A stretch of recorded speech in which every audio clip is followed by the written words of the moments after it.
Here is something most people refuse to hear. The tighter you grip something, the more power it holds over you. Your career, your reputation, what that person thinks of you, the outcome you have been chasing for months. Every single one of them has a leash around your neck. And you put it there. Epictetus knew this.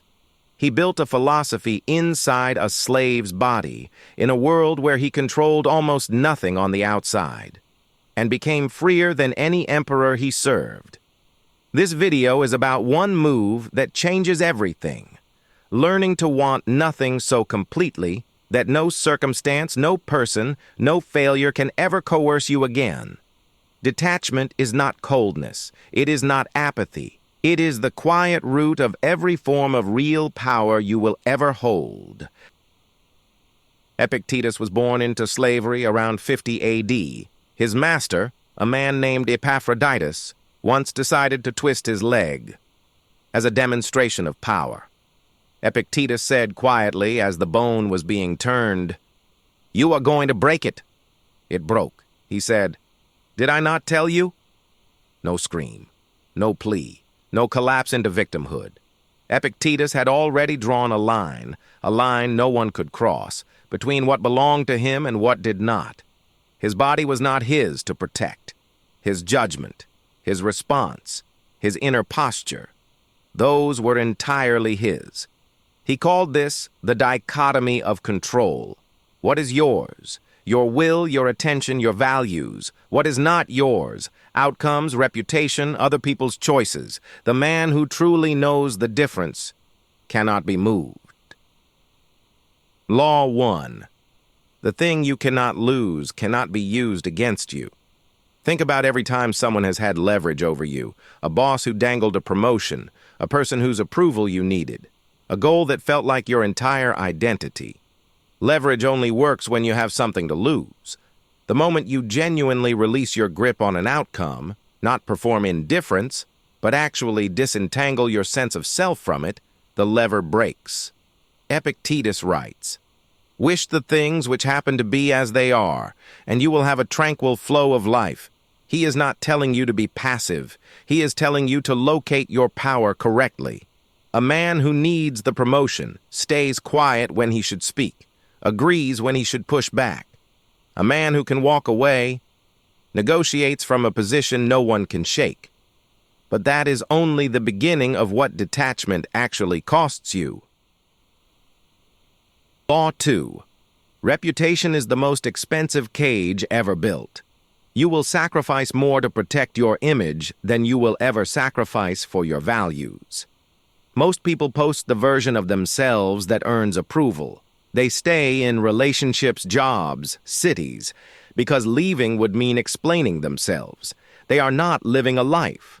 They are managing a perception. Epictetus writes, "If you want to improve, be content to be thought foolish with regard to external things. Be content to be thought foolish." That sentence is a wrecking ball. The moment you stop needing to look like you are winning, you are free to actually learn. Free to fail without an audience watching your collapse. The person who cares deeply about their reputation in a room has already handed that room control of their behavior. The person who has released reputation as a value moves differently. They enter, they speak what is true, they leave. And paradoxically, they are the ones people actually respect, though that is not why they do it. And that distinction matters enormously. Law 3. Desire for a specific outcome is a form of prayer to chance. When you need a particular result, you have made your peace contingent on something you do not fully control. Epictetus framed the effort using the image of an archer. You train, you aim with complete focus, you release. Once the arrow leaves the bow, it belongs to the wind. Your job was the training, the stance, the breath, the release. The landing is not yours to manage. We live in a culture that reads calm as not caring, that mistakes urgency for commitment. But the archer who flinches at the moment of release is the one who misses. The obsession with the outcome corrupts the very process that produces the outcome. Detachment is not giving up. It is completing every action with full attention, and then genuinely releasing your grip on what it returns. And there is one place this law becomes hardest to apply. Law 4. Other people's behavior is not your territory. You cannot control what someone chooses to think of you, feel about you, or decide about you. You know this. And yet, you replay the conversation. You adjust your behavior to manage their reaction. You feel wronged when they do not respond the way you needed them to. Epictetus is direct. If you are troubled by what another person does, the problem is not with them. The problem is your opinion that they should have done otherwise. Your suffering is not caused by their behavior.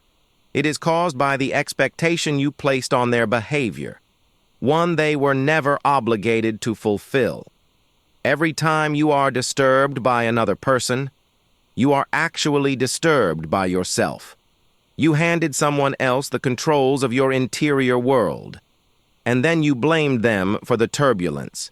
You can care for someone completely without your peace requiring anything specific from them. That is not distance. That is the deepest form of freedom inside any relationship. But apply this to loss, and you find where the real test lives. Law 5. The man who has rehearsed loss fears nothing you can take. The Stoics practiced negative visualization, not pessimism, but a clear-eyed rehearsal of impermanence. Before sleep, imagine that what you cherish most is already gone. Not to mourn it, but so that when you wake, you hold it with open hands. A man who has never imagined losing what he has built makes every decision from the terror of losing it. He keeps the wrong people to avoid conflict. He compromises his values at a critical moment because the stakes feel too enormous to risk. But the man who has already sat inside that imagined loss and found that he still exists on the other side makes decisions from clarity, not desperation. Fear of a thing gives that thing authority over your choices. When you have faced the worst version of reality in your mind, slowly, honestly, it loses its grip. And a man without that grip of fear is a man nobody can threaten. Here is the turn most people miss. Detachment is not a strategy you deploy in hard moments. It is a practice you build so deeply into ordinary days that hard moments no longer require a strategy. The man who only practices non-attachment when everything is going wrong has already lost. Epictetus practiced it at breakfast. In small disappointments, nobody was watching.